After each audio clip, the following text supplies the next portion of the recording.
Muy buenas tardes, Gonzalo. Estábamos en deuda junto con este último contenido temático, que es el contexto de la guerra y el uso de la fuerza, por supuesto, dentro del marco del derecho internacional público. En nuestro último tema estábamos, como te digo, pendientes, así que sin mayor dilación, entremos en materia. Permíteme, por supuesto, compartirte una diapositiva, pero a la vez también irte ilustrando sobre el concepto de la fuerza o el uso de la fuerza y en qué momento, a raíz de las diferentes etapas o de los diferentes sucesos en el mundo en materia de guerra, se empezaron a interrelacionar estos dos criterios o conceptos como tal. Para ello, permíteme compartir pantalla y daremos, por supuesto, inicio a nuestra sesión. Vamos a ver. Ahí tenemos ya la presentación.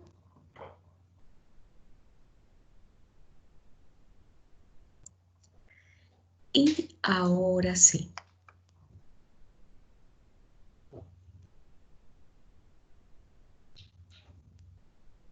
Y ahora sí, estaríamos compartiendo, por supuesto,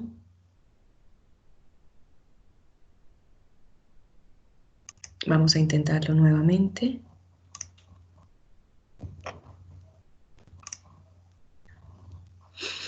Y ahora sí, Gonzalo, estamos en el periodo de las entreguerras, desde el año de 1918 a 1939. Si te ubicas, básicamente estaríamos dentro del contexto de la Primera y Segunda Guerra Mundial. Para ello, permíteme hacerte una suerte de ilustraciones que de una u otra manera van a llevar o van a llevarnos al conocimiento y a la interrelación de la guerra y el uso de la fuerza. En un Estado democrático, Gonzalo, la policía, o en este caso la Fuerza de Carabineros, es el organismo público en el cual se encuentra facultado, en circunstancias muy excepcionales, para requerir coactivamente de los ciudadanos una determinada conducta mediante la aplicación inmediata. Si fuera necesario, de un amplio rango de fuerza que se extiende desde la mera presencia, con la presión psicológica que ésta implica, hasta la fuerza física propiamente como tal, en sus diversos grados, cuya cúspide se encuentra representada por la, por la fuerza, por la fuerza letal. En razón de ello, por eso quería como dar alcance a qué es la fuerza, qué entendemos por la fuerza. Y el uso de la fuerza física, Gonzalo, no es más que el rasgo más destacado de esa actividad policial y que ha sido definida en escenarios internacionales como esa función de la que aparecen investidos ciertos miembros de un grupo para, en nombre de la colectividad, prevenir y reprimir la violación de ciertas reglas que rigen el grupo, si es necesario, mediante intervenciones coercitivas que aluden al uso de la fuerza. Entonces, claro, cuando hacemos alusión a este concepto, nos estamos refiriendo a la restricción temporal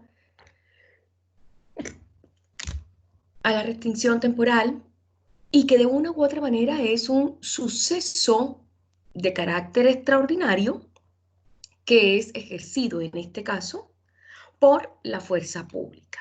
Eso para tener la claridad de nuestra introducción como tal.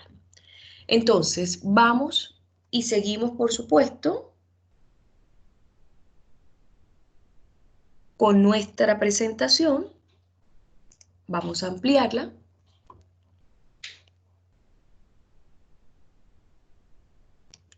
El periodo entre guerras que sucedieron desde el año de 1918 hasta el año de 1939, digamos los principales conflictos que enlutecieron el plano global, nos hace replantear o nos hace reevaluar desde el Consejo de las Naciones Unidas el concepto de guerra, por supuesto, y el concepto de fuerza. Recuerda, Gonzalo, que en la Sociedad de las Naciones, que es la que da paso a la creación de las Naciones Unidas, esta se crea con el fin de dilucidar o con el fin de resolver de una vez por todas los conflictos que se habían generado, inclusive durante la guerra y durante la posguerra.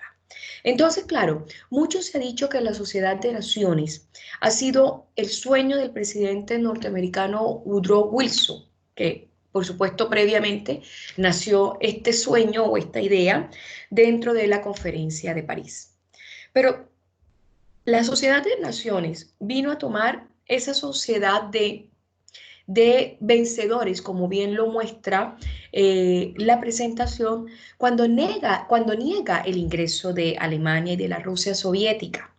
Y por supuesto se da una consolidación de los grupos aliados, en este caso de Estados Unidos, Gran Bretaña y Francia. Pero de todas maneras, la Sociedad de Naciones siempre va a ser el episodio crucial para poder constituir y conocer lo que hoy denominamos el Consejo de las Naciones Unidas. Pero veamos las guerras precedentes y vamos entrándonos, por supuesto, en ese concepto de uso de la fuerza hasta aterrizarlo en el gran protocolo o registro legal que se debe realizar en el país respecto al uso de la fuerza por parte de los carabineros o la fuerza pública, ¿no?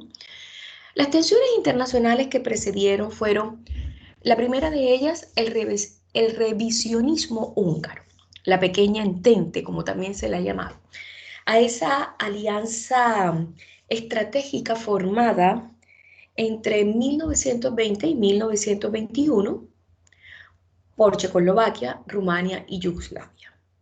Los propósitos, por supuesto, hoy la extinta Yugoslavia. Sus propósitos específicos se centraban en contener el revisionismo húngaro contra las cláusulas del Tratado de Trianón y claramente evitar a todas luces que se diera una restauración de los Habsburgos.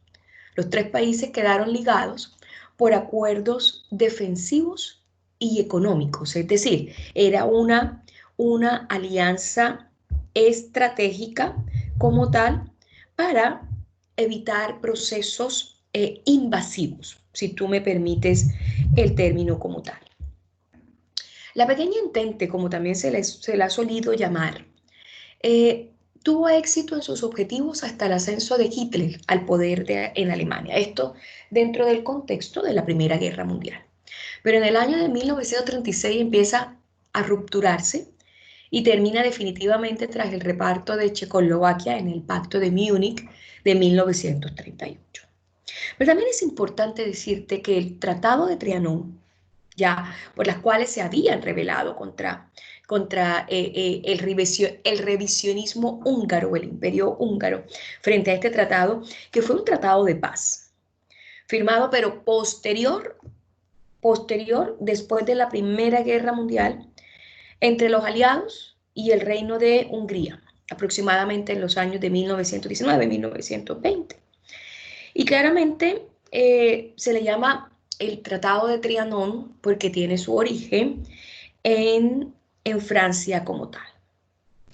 Entonces, el Tratado de Trianón viene a ser básicamente la gran revelación mediante lo cual esta alianza claramente se rehusaba o se rebelaba frente a él.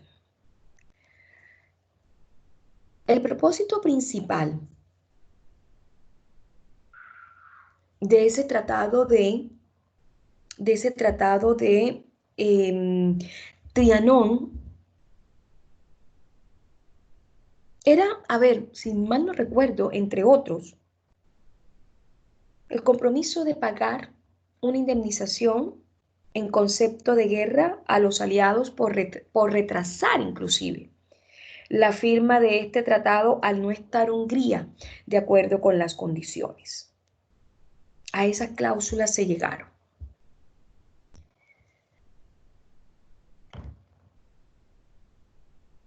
Recuerda que los territorios húngaros anexionados, es decir, anexados a otros países después del tratado, tuvieron repercusiones sobre Checoslovaquia, Rumania y Yugoslavia. Checoslovaquia, ¿por qué razón? Porque en esta se convirtió Eslovaquia y Rutenia. Ya Rumania, que también era Transilvania y parte del Banato y una zona de Partium. Ya a Yugoslavia, que eran los territorios de Bačka y parte del Banato también, y a Austria, que eran los territorios de Bukerla. Todos estos territorios los perdió Hungría. Estos fueron territorios húngaros que fueron, reitero, anexados posterior al Tratado de Trianon como tal. En pro de todas estas reuniones, que también se llamaba la Pequeña Entente de 1932, tenemos figuras, por supuesto, predominantes como fue Nicolás Titulescu, como Boboluk Yetepi, posterior primer ministro del país. Eduard Beneš también fue primer ministro.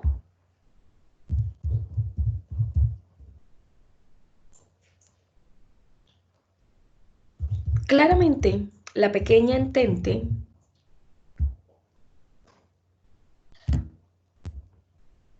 siendo una alianza creada entre 1920 y 1921 entre los tres estados ya antes comentados, era mantener una situación de casi cuenca, si me permites el término, Gonzalo, del Danubio, evitando los cambios territoriales en favor del Reino de Hungría o la restauración de los Habsburgo en Austria o Hungría. Esta alianza reconocía la autoridad de la Sociedad de Naciones con sede en Ginebra y enviaba regularmente a la misma los resultados de estas dichas reuniones. Surgió con él el acuerdo entre Checoslovaquia y Yugoslavia, aproximadamente en el año de 1920, que siempre el deseo fue frustrar la monarquía, la predominancia de esta monarquía bajo el emperador austrohúngaro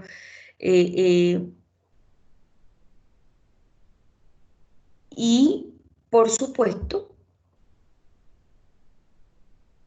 llegar a un fortalecimiento de estas tres naciones o tres regiones hoy, en su momento, Checoslovaquia, Yugoslavia y Rumania como tal. Sigamos. Otro episodio de guerra fueron las fronteras polacas, que es por la cual mucho se ha hablado de este tratado. El Tratado de Versalles. Y fue un tratado de paz también. Al final de la Primera Guerra Mundial se crearon muchas alianzas. Se avisoraba lo que podía suceder con Hitler. Fue un tratado de paz firmado al final de la Primera Guerra Mundial que oficialmente puso fin al estado de guerra entre Alemania y los países aliados. Pero recuerda que Alemania se repotencializó.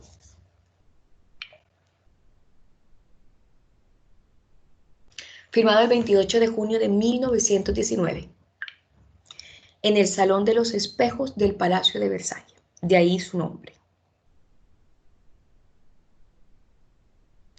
Este tratado terminó oficialmente con el estado de guerra.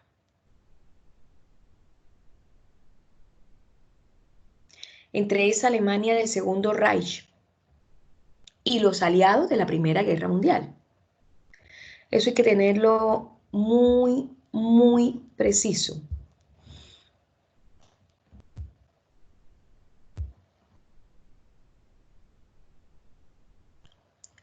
Aquí también se da reconocimiento del Estado polaco que incorporara a Poznania y a la Alta Silesia, establecimiento de ese corredor polaco para garantizar una salida al mar a Polonia de la ciudad libre de Danzig. También hubo la guerra y la que fue que generó la guerra polaco-soviética. El Tratado de Riga.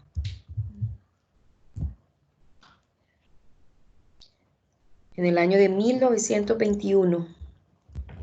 Ese tratado, también conocido como la Paz de Riga, firmado en el año de 1921, reitero, entre la Segunda República Polaca, o sea, la posguerra polaca, y la Unión Soviética, o la República Soviética de Rusia. Y fue un tratado que terminó con esa división entre estos dos países, la división de Bielorrusia. Las negociaciones de paz de este tratado, Gonzalo, comenzaron en una ciudad polaca que se llama Minsk. Luego se trasladaron a Riga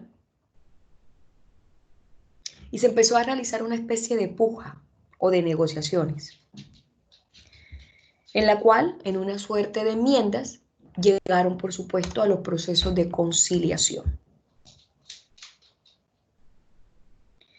El Tratado de Riga desencadenó esa división territorial que es la que hoy conocemos como la línea de Curzon en Polonia. La línea de Curzon no es más que una frontera entre la Polonia y la Unión Soviética. El, el nombre particular se debe al secretario de Inglaterra, se llamaba Lord Curzon, quien planteó posiblemente, también intervino en esa tregua, en esa disputa que se daba entre Polonia y Rusia, o entre esa guerra ruso-polaca, y que por supuesto se toma en honor a esta persona.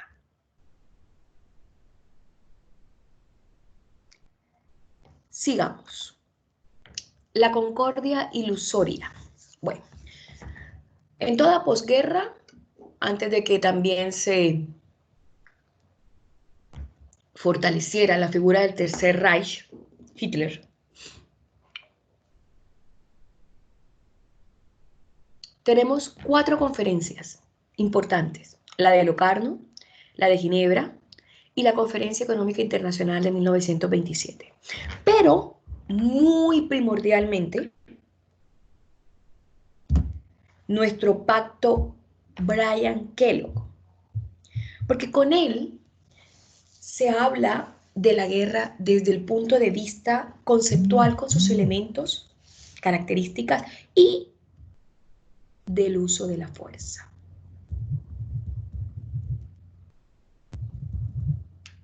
Sigamos. Vamos a explicar cada una de ellas, pero vamos a hacer puntualidad sobre el pacto Bryan-Kellogg. La primera de ellas, la conferencia de Locarno, la propuesta de Gustav Stresemann, en febrero de 1925, de llegar a un reconocimiento legal de las fronteras occidentales reconocidas en el Tratado de Versalles. Encontró una respuesta de Aristide Briand, recién nombrado de ministro de Asuntos Exteriores en París.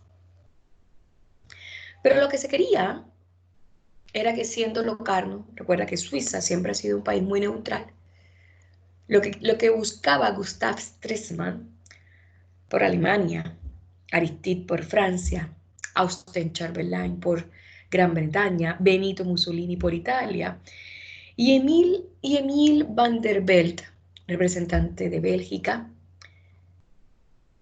era buscar también una unificación frente a las diferentes disputas que se habían dado de protección, de seguridad en la posguerra o pos a la primera guerra mundial.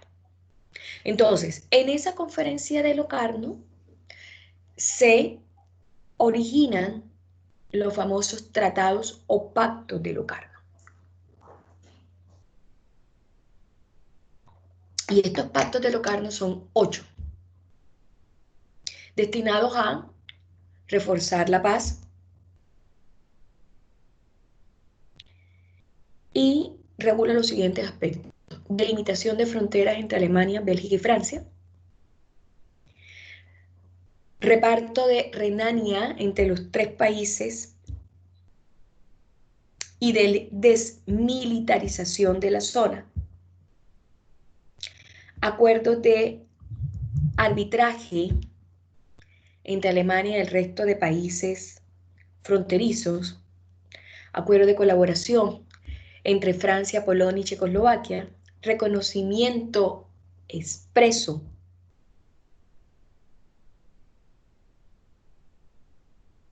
de los sistemas de derecho nacional como un marco de interpretación de los pactos anteriores.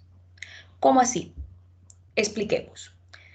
Primero que todo, la región de Renania es el nombre con el que se designaron a las tierras de ambos lados del río Rin, que atraviesa Alemania, al oeste de Alemania. Y en esa Renania o la región de Renania se encuentra al este de la frontera de Alemania con Francia, la frontera con Luxemburgo, la frontera con Bélgica y la frontera con los Países Bajos. Entonces, Renania constituye los estados de el norte, el oeste y comprende la porción de Westfalia. Recuerda que el Tratado de Paz de Westfalia fue la base del tratado que creó la Sociedad de Naciones como tal.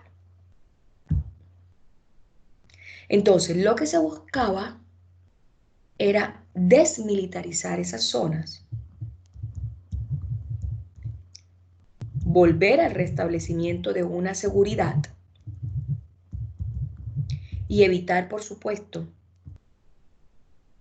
la subida del Tercer Reich. Pero el pacto de Locarno o los pactos de Locarno, para dar un resumen, es el conjunto de acuerdos por los que Alemania, Francia, Bélgica, Gran Bretaña e Italia garantizaron la paz de Europa Occidental.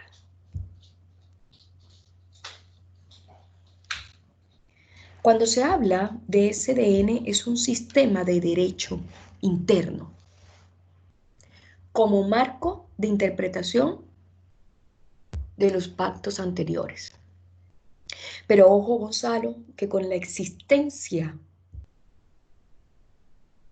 de la Sociedad de Naciones, ya estábamos dando paso al reconocimiento de un derecho internacional. Por ende, estos tratados no solamente estaban sujetos a acuerdos de carácter interno, sino que ya trascendían las fronteras. Espero hacerme entender. Aquí tenemos a los personajes firmantes del Pacto de Locarno.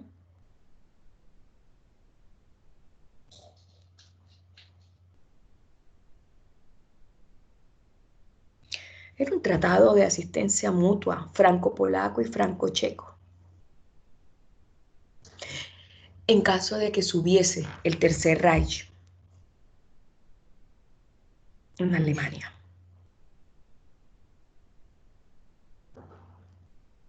Estos tratados fueron rotos definitivamente por Hitler con la remilitarización de Renania en el año de 1936. Sigamos, la Conferencia Económica Internacional de 1927, en lugar de ayudar a los deudores extranjeros a saldar sus obligaciones mediante el aumento de las exportaciones, los Estados Unidos se circunscribieron a las altas murallas arancelarias, una de las primeras crisis que hubo a partir del año de 1928. ¿Por qué? Porque se dio paso a ese proteccionismo de ese modelo liberal que ya se estaba incorporando de forma arraigada. Los economistas advirtieron insistentemente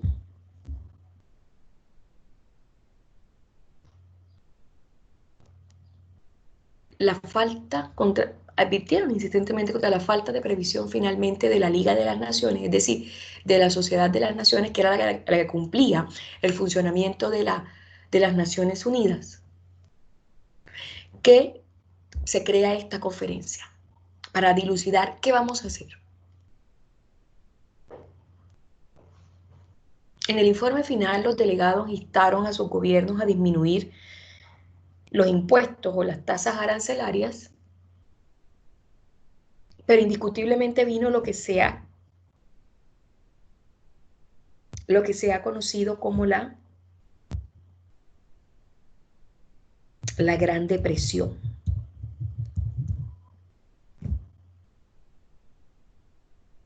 Fue la peor crisis financiera a nivel mundial.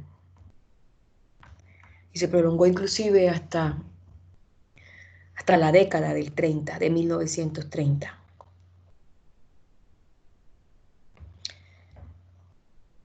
Casi que la Gran Depresión vino a desenvolverse o a dilucidarse en los años de 1938-39. Entonces imagínate, ya estábamos a puertas de la Segunda Guerra Mundial. Entonces claramente aquí hubo un debilitamiento y el número de desempleados en su momento ascendía a un porcentaje de 40 millones de personas.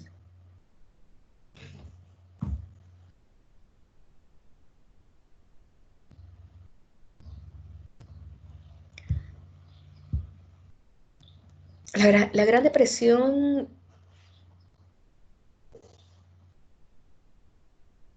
vaticinó esas futuras caídas que hoy por hoy hemos vivido en el decurrir de cada uno de los sucesos, inclusive producto de la misma globalización.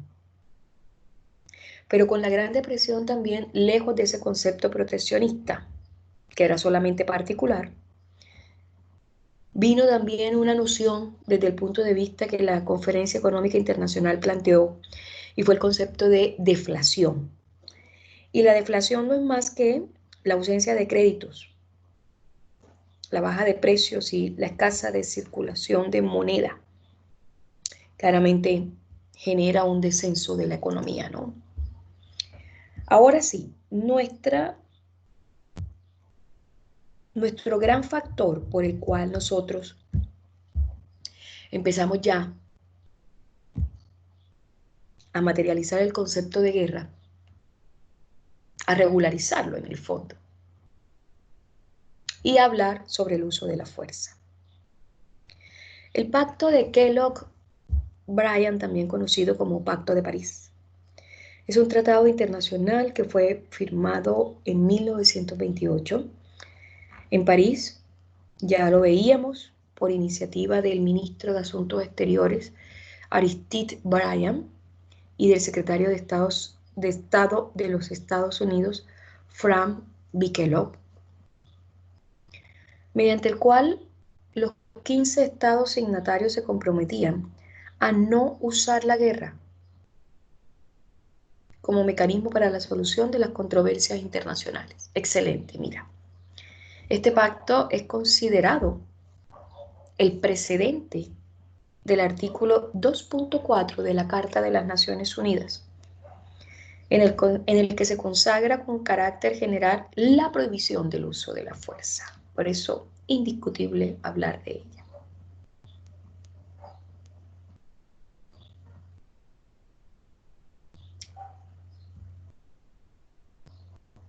Con la intención de unir a Estados Unidos a una alianza dirigida a frenar una posible vuelta al expansionismo alemán, el ministro de Asuntos Exteriores propuso a la potencia norteamericana un pacto bilateral de no agresión.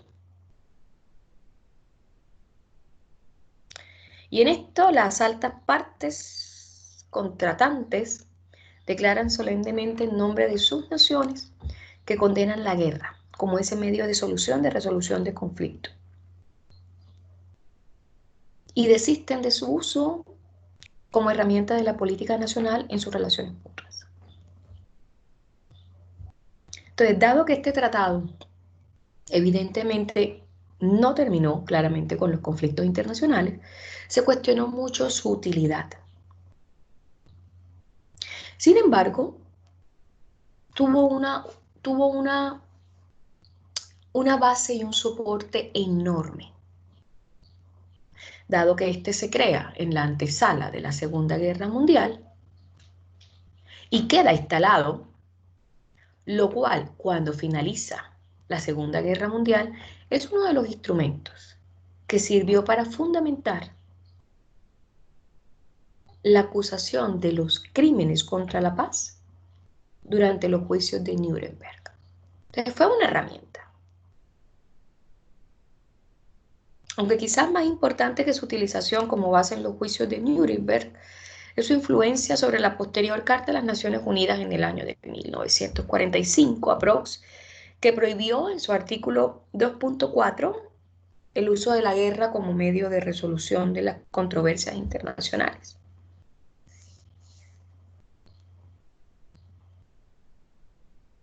Entonces, realmente, el pacto Bryan-Kellogg quizás no fue tan visionario ni tan potencialmente útil, pero sí sirvió.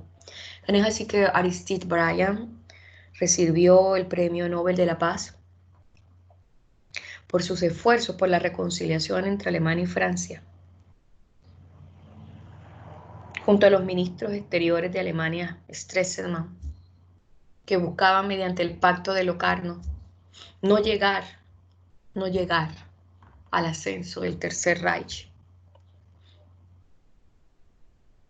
Claramente fueron esfuerzos inútiles. Bueno, aquí tenemos una presentación aún mejor.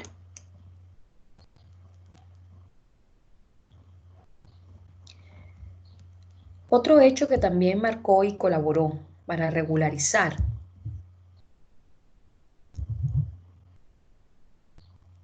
la guerra fue el fin de la concordia.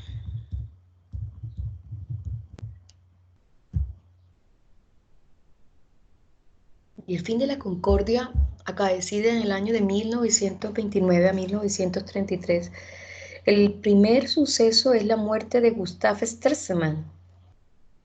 Distanció más aún a los dos países que ya en aquel momento se miraban con cierto recelo, que eran Alemania y Francia. Y la repercusión de la crisis de 1929, Gonzalo, especialmente en Alemania, puso fin definitivo al edificio o a las relaciones diplomáticas que se habían construido en esos efímeros años de concordia. Por eso se le llama a esta etapa así. Y que estuvieron representados por la evacuación de Renania y el Sarre, que ya iban a ser tomados por Hitler. Y de una u otra manera todo fracasó. Fracasó el Pacto de Locarno, fracasó la Conferencia Económica Internacional.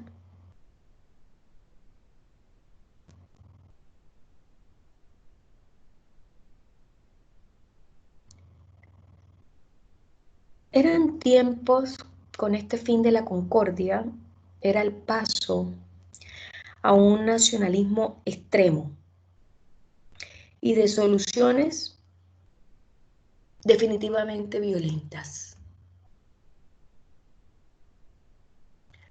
Colaboraron estos factores. Recuerda que, como ya lo decíamos, la Gran Depresión se recrudeció y tuvo repercusiones en todo el planeta.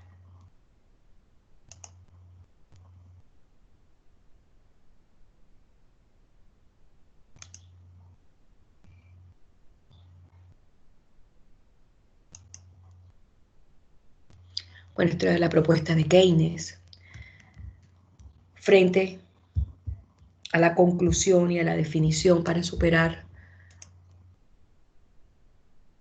la Gran Depresión en Estados Unidos, hasta que ya en 1939 el New Deal, que era la política económica de Roosevelt, vino a ser una suerte de elementos que pudiesen rescatar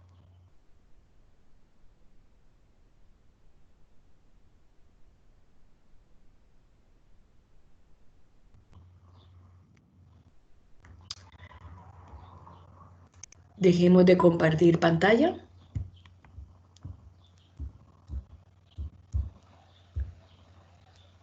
Ahí estamos nuevamente. Ya, parece que teníamos algún inconveniente, pero ya lo hemos solucionado.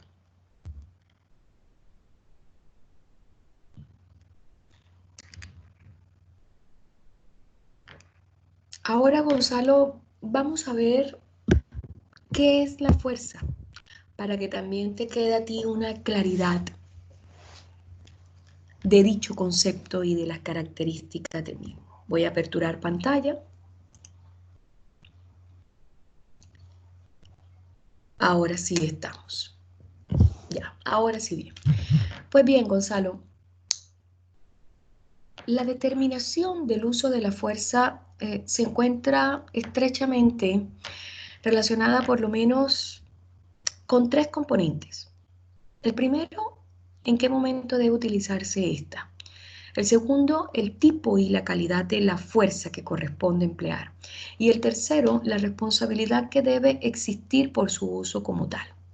Así estaríamos frente a una ecuación que implique la concurrencia de estos elementos y que de una u otra manera permite, por supuesto, distinguir cómo fue el uso, el tipo de vinculación de esa fuerza, el marco de sostenibilidad institucional y, por supuesto, cuáles fueron o cuál es la existencia eh, de la policía en todo este actuar como tal.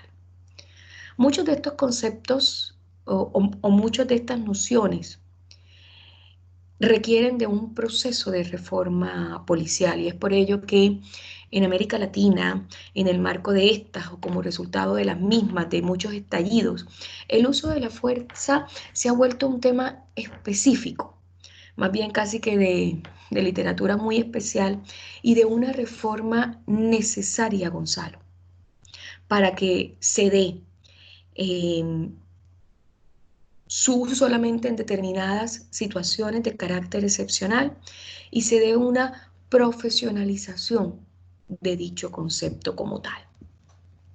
Entonces, en el contexto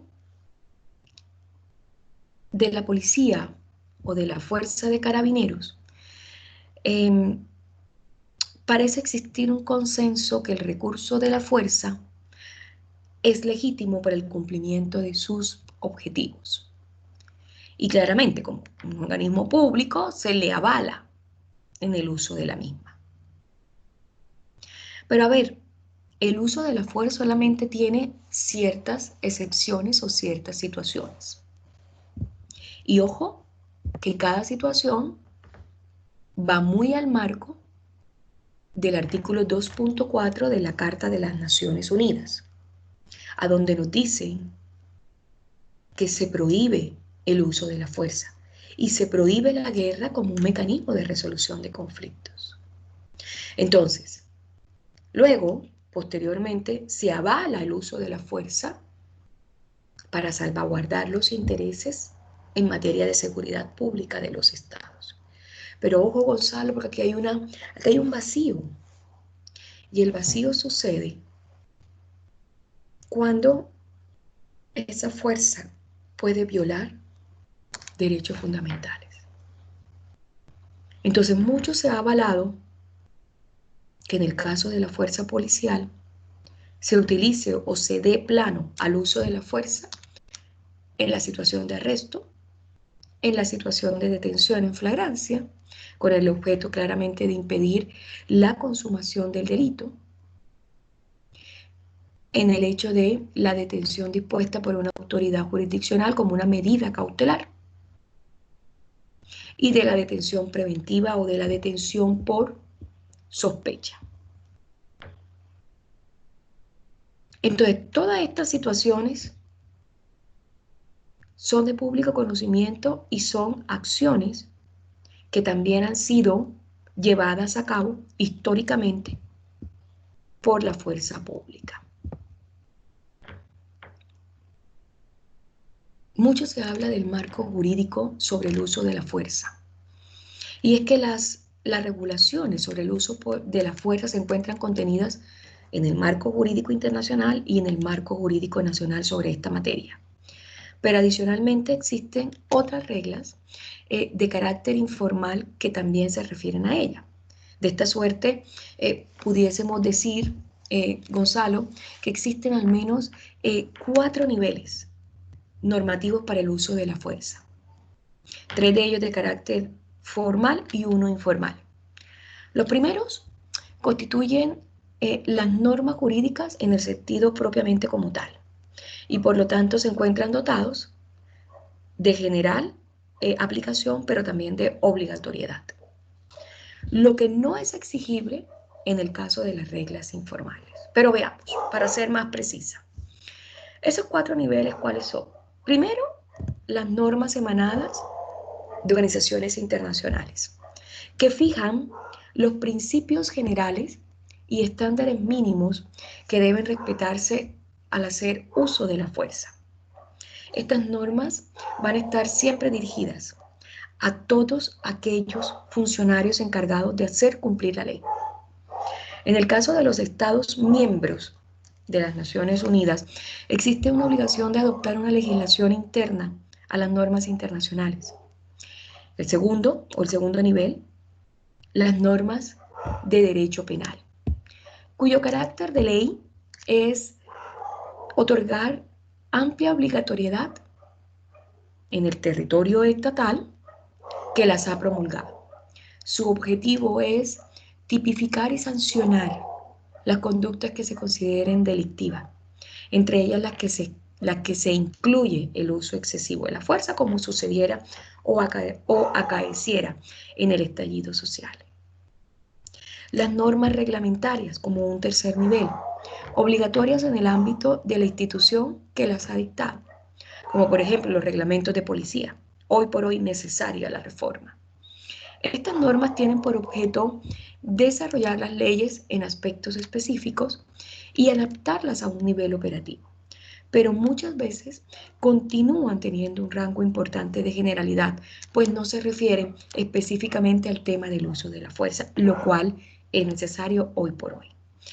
Y la informalidad, que lo vemos en los usos o las costumbres, esto es en las reglas informales de fuente consuetudinaria, adoptados por los propios agentes, en la mayoría de los casos como solución práctica a la necesidad de contar con orientaciones previamente validadas en el respectivo cuerpo policial.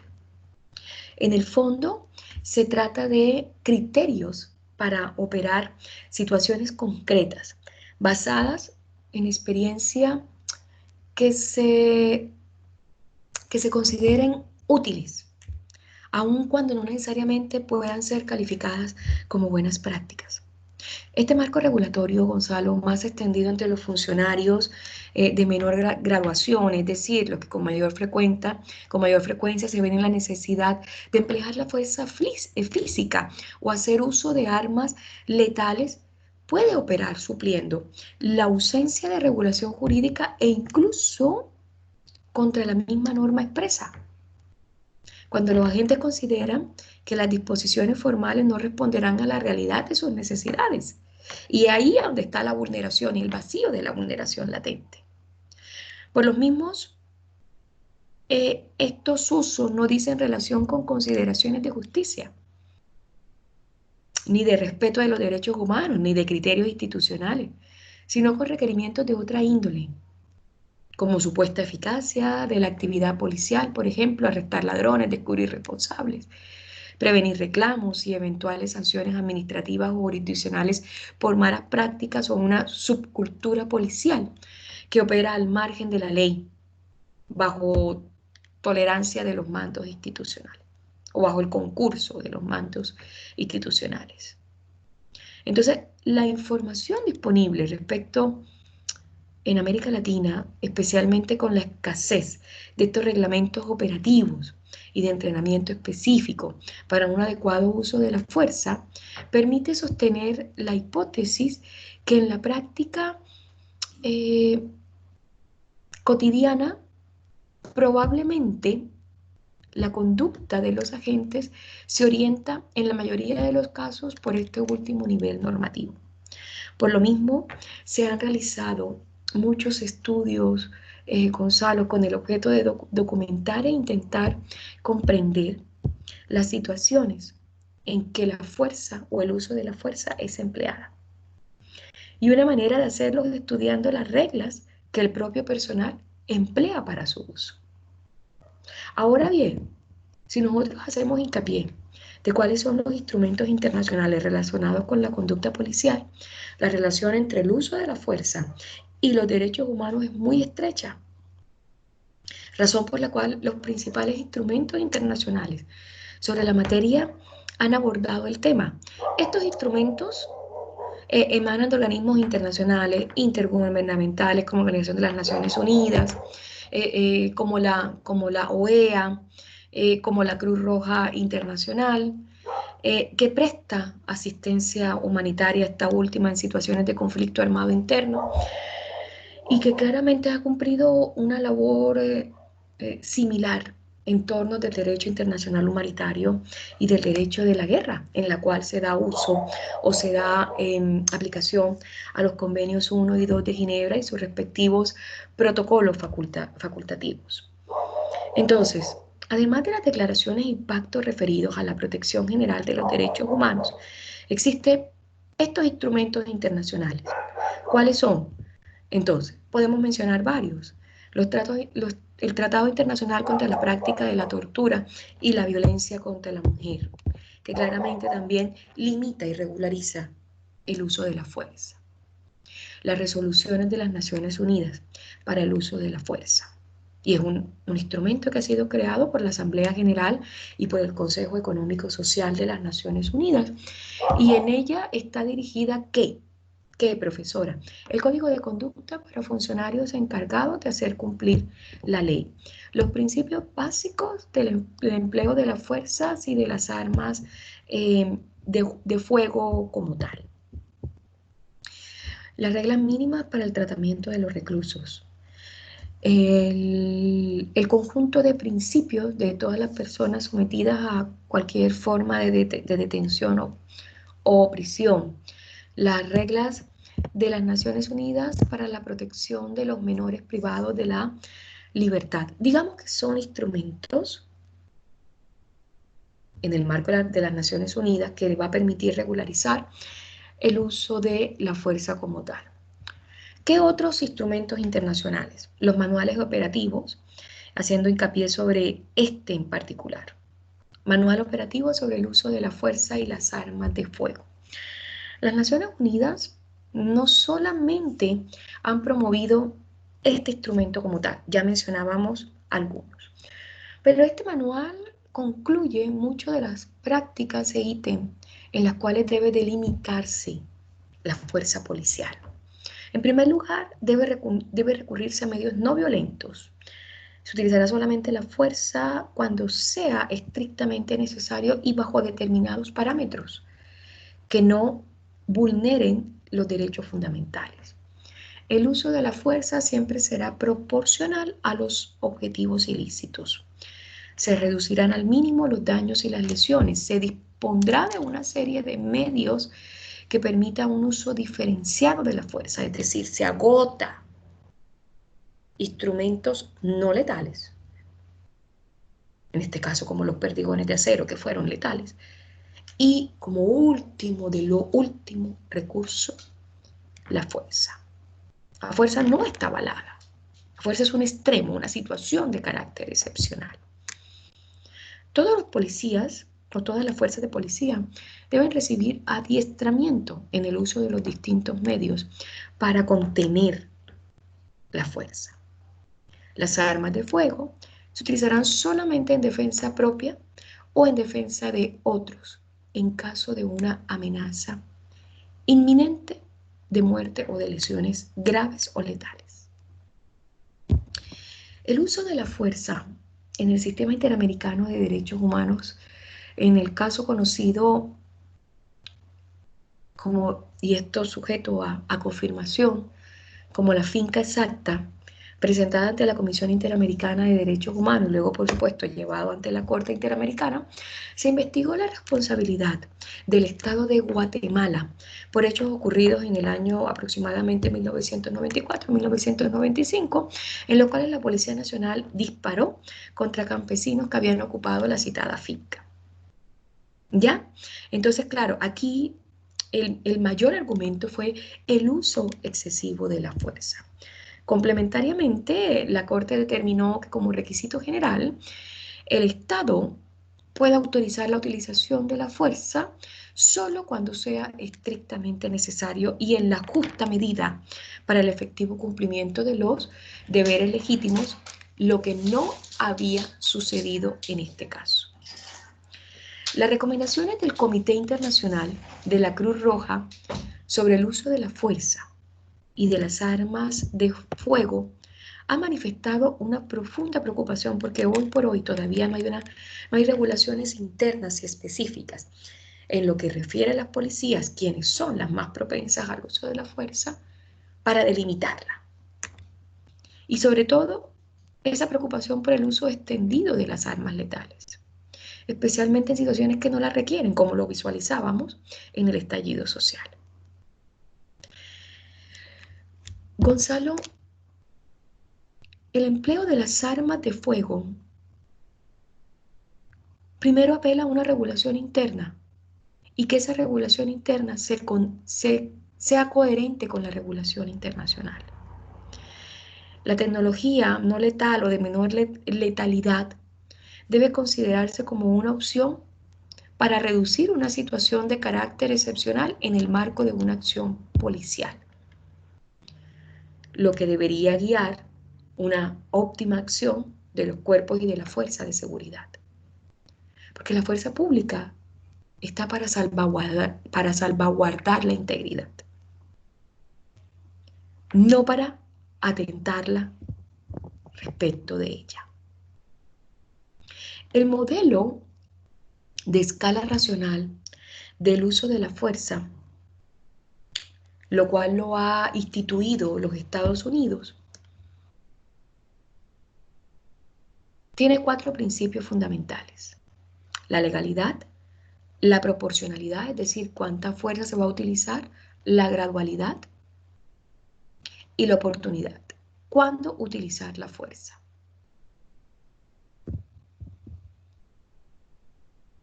Espero, Gonzalo, que con esto, con esta cápsula, te haya ilustrado sobre el concepto de la fuerza y su directa relación con el concepto de la guerra. Un saludo.